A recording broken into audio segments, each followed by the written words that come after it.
you how quick it'll go. We'll go an hour and a half at first and take a break, and then and about 10 minutes, and then go again.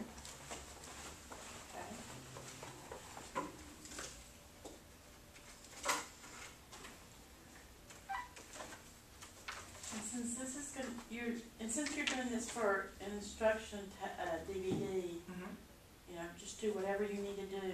Oh, well, thank you. Oh, thank you. I'm just gonna, it's just like we'll just move along with you. Oh, okay. Whatever goes. Oh, okay. Because I understand, you know, when you're doing something like that, you want it to be. Oh, it's a different look sometimes. Yes. Yeah. Oh, I appreciate that. That's very kind. So, okay. Hi, my name is Alexandra Shaw, and all that really means is you can call me Alex. For this evening, I'm going to be like your psychic tour guide. In 1989, when I was a fundamental Pentecostal Sunday school teacher, if someone had said to me, "Oh, you're psychic," I would have said, "Not me. Don't come near me with that." Because in the Bible they talk about 1 Corinthians chapter 12, verse 8. It talks about the spirit of discernment. Discernment is when you're able to discern other people's feelings, other people's thoughts, and people think it's very, very complicated. It's really not that complicated. But I've had the other gifts of the laying on of hands. Many of you have the gift of the making of miracles. You'll believe that something's going to happen, and it starts happening, and boom, boom, boom, the miracle shows up, and it works just fine for you. So when we come here, okay, we already have on board, inborn ability to know things.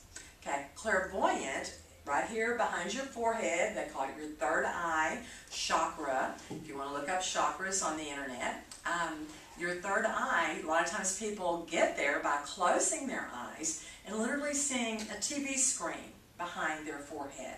And what that means is you'll be thinking about your best friend and you'll just see her face. And then you'll close your eyes and just for that second see her telling you something and you'll hear it. If you hear it, it's not just the mind picture, the clairvoyant of the vision, it's the clairaudient where you actually hear words. I tell people it's not like a Charlie Manson voice saying, "Get the axe, go for the neighbors." It's not like that. Okay, but you get an impression that you know something. Or the strongest, and the Scotch and the Irish and the Italians have what is called clairsentient. You don't know how. You know that that girl is going to lose her job next week, but something in you saying she's going to lose her job. Well, maybe that's a heads up in your soul to pray for her better job. Okay? I mean, why else would you receive that? Okay? But a lot of times it's in the bloodline. Different people have it for different reasons. A lot of times people talk about seeing their spirit guides. People that were really their ancestors, people that they may or may not have ever made their acquaintance. Sometimes I've come across clients that were named specifically for grandmother or grandfather, and they never met them. But when they put pictures beside the original, they have the same fingers, they have the same jaw. Often they have the same shape and color of their eyes. But see, when you name a person for history name, Bible name, but really a family name, then those best qualities of that person, it's kind of like a mantra, you know, like you put that on them. Yeah. I make jokes, and we don't have anybody named Fred in our family, so we use Fred as one of those catch-all words, and I make jokes and say, well, you know, we wouldn't want to name anybody after drunk Uncle Fred. Okay, I really don't know anybody with that name, so I apologize to you if I offended you. But I am just saying that you get your own feelings. All of my life, my girlfriends and I would fuss, and they'd say, "Oh, you know, you've already told me that." I'm going, "No, I haven't told you that." But see, they would hear it in their head, sometimes 1,000 miles away from me, other times across town, or I would hear in my head that they're going to go on vacation. So when they would get actually over to my house and start telling me that, I'm going, Oh, yeah, you're going to Florida, you're going to stop in Atlanta and see your mom, then you're going to Mouseville in Orlando, and they're going, I never told you that. But see, when they were in the shower, thinking about it, sitting in that thought, I'm like, she's going to Florida. She just tells me that over and over. So I would debate, if you want to call it that, with my friends, saying, well, you've already told me. But see, they really hadn't told me. But I thought they had told me. So in '89, I had a client when I had a stained glass studio for 10 years. He insisted that I was psychic.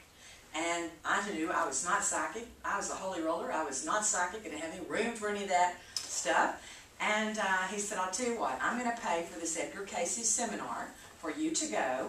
It's $50 all day Saturday. And I'm going, you must really believe I'm psychic to pay for that. Mm-hmm. So we went, and within an hour, I learned that I was extremely psychic. Okay? He actually said, talk to the people around you. My middle name is Virginia.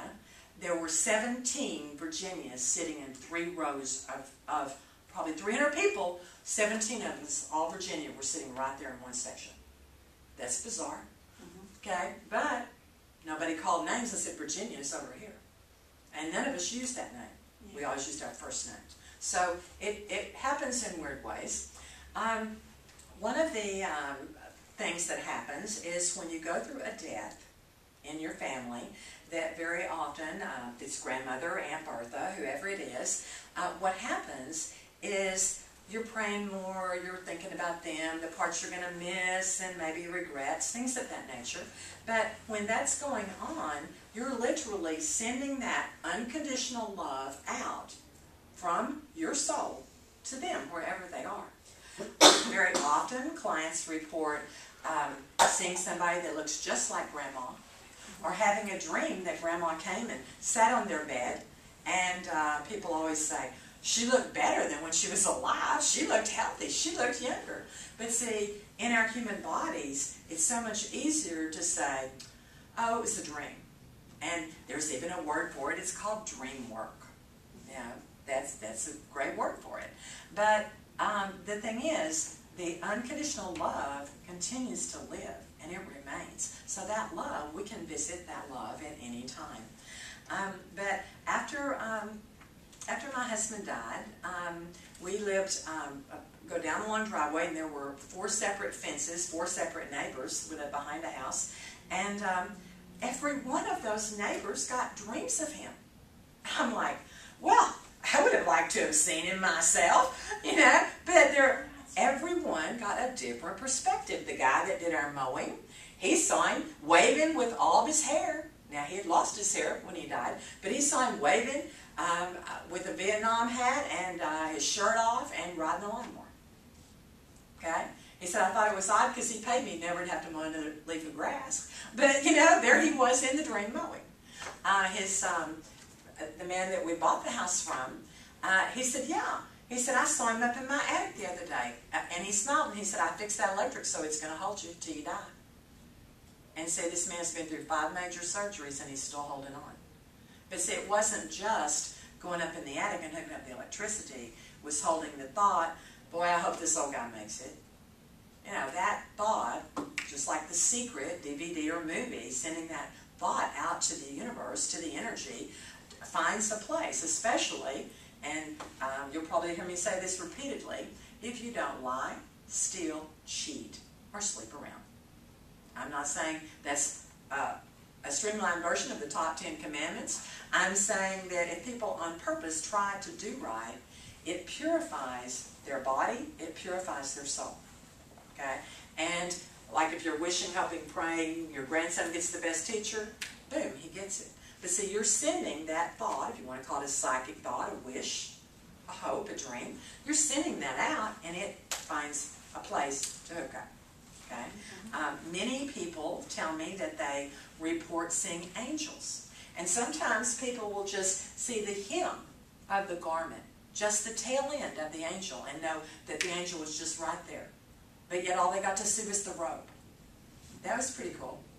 Yeah, but they have the faith, they have the belief. Children, when they're born, they're not taught against it. Animals, they'll be playing in midair with spirits. Okay, that actually happened one night, and the cat was jumping all over, and my friend said, well, that's exactly like when our friend Caitlin was here. And that cat jumped. That night, that friend called, and she said, I was thinking how wonderful it was to chase that silly cat. And see, the cat actually saw, he was playing with that in midair, exactly the same pattern he had 6 months before. But see, he was revisiting the thought. She was in Houston, not Dallas, thinking the thought again. Same thoughts, converged, got a play out, a manifestation of that. There's different ways that you can increase your psychic ability. And I'm not the healthiest person. I'm on my way to being a healthy person. But you know, everybody has things they like to do or don't like to do. But I have found if you want to increase your own psychic abilities, basically they're your Holy Spirit gifts, you have that ability to purify your body and your mind and your spirit. You must get adequate rest. Okay? If you don't get rest, your opinions are off, you're feeling a little bit behind your regular flow of your energy. It really, really slows you down. About 5 years ago, I was in Indiana and I got walking pneumonia. And I was already booked through the next 3 weeks. And I told the doctor, I said, look, I've come here to Indiana to work for 2 months and I've got to have medication. So I got penicillin or amoxicillin, whatever, and they gave it to me and I went right on through and did my readings. And people told me that every single thing that I said happened exactly 1 year later because I was on drugs. Prescription to get over pneumonia, but I had never ever had that happen to me in the 20 years that I have done spirit readings. But eating healthy, fruits and vegetables, and certainly fish, okay, really enhances your ability to be clear. I've noticed that the weeks that I toss shrimp on top of my salads and have salmon on top of my salads, that it so happens that my memory is near perfect that week. So be good to yourself and experiment. One thing that clouds your ability to see is drinking and drugging. And I'm not just talking prescription medicine. I'm saying that whatever you're doing affects your judgment, your ability to respond. Driving certainly, but it also affects your thought patterns. So one of the easiest ways to intensify your abilities to do readings or to pick up psychic thoughts really has to do with the fact that we eat so much red meat. And in Texas, we have Whataburgers, and we have El Phoenix, and I personally love and adore both of those. But I have found that if I will fast red meat for even 3 days' time, then my mind completely clears. Okay? That doesn't mean I'm going to be a vegetarian. Yeah, I tried that. I'm not as happy as I am having fish and meat occasionally. But I have found that when those chemicals are not in your body, then it is surprising how quickly everything turns around and you're able to pinpoint exactly, you know, what you need to see. But can we turn that off just a minute until she gets her breath here? Yeah. Okay. Drink some water. I did. Yeah. So that's happened to me. I'm just, you know, I I know. get hot. Yeah. Yeah. So sorry. Is that?